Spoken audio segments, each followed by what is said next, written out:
balisain siya magdamag gamit ang iyong unan. Hello mga guys, kumusta kayo? Panibagong araw, panibagong video na naman tayo, and sa araw na ito ay isa na naman video ang aking tuturo sa inyo na simpleng gabay o simpleng pamamaraan na makakatulong sa atin. At bago ang lahat, gusto ko lang mag-disclaimer sa mga taong hindi naniniwala at hindi gusto ang mga kagaya nitong video. Please skip this video and maghanap kayo ng videos na gustong gusto nyo, dahil ang video na ito ay para lamang ito sa mga taong naniniwala and gusto mag-try. Sa lahat po ng mga nagko-comment dito sa aking video dito sa loob ng aking channel, mag-iingat sa lahat ng mga nagre-reply sa inyo na dinadala kayo sa Kalangot sa Pinimo app upang makaiwas po tayo sa scam. Ngayon ituturo ko sa inyo paano nga ba balisain magdamag ang inyong partner, lalo na kapag kayo ay malayo sa isa't isa, yung tipong hindi kayo magkasama matulog sa gabi.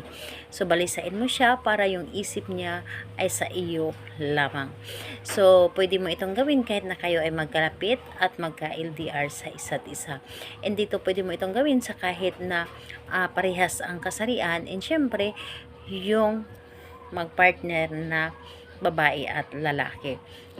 So, dito is kailangan lamang natin ang ating gagamitin. So, kailangan mo lamang dito maghanda ng unan.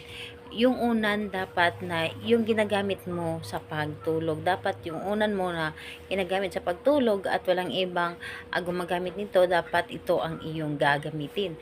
So, ito lamang ang dapat nating ihanda. So, sa mga nakatry na nito, sobrang napaka-epektibo nito, dahil madalas ko itong ginagawa kapag yung asawa ko ay wala dito or hindi siya makakatulog dito dahil may pinupuntahan.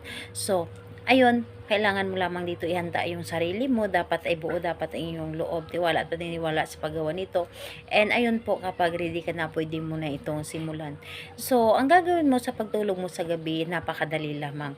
Bago ka matulog sa gabi, ang gagawin mo lamang dito, yung una na inuunanan mo, ito ang gagamitin mo.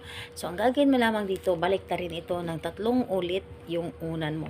So, tulad nito, ito ang iyong unan, ay babaliktarin mo ito ng paganyan, pangalan, apelyido ng inyong partner, at sabihin po ninyo na mabalisa ka magdamag at ako lamang ang iyong iisipin.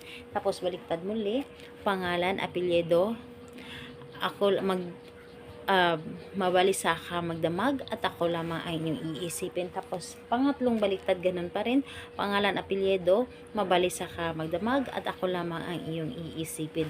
At pagkatapos ay ilagay mo ang unan kung saan ito nakapwisto kapag ikaw ay hihiga, at hampasin ito ng 3 beses.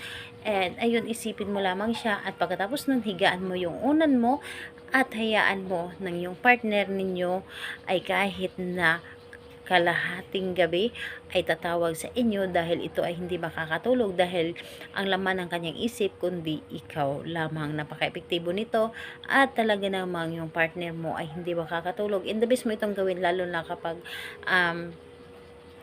ilang araw na kayong hindi nagkukuntakan or kayo ay nagkakatampuhan. Mas maganda mo itong gawin para sa kanya, para mawala yung inis niya sa inyo, mawala yung tampo niya sa inyo, at susuyuin kanya. Gawin ito sa kahit anong araw at oras.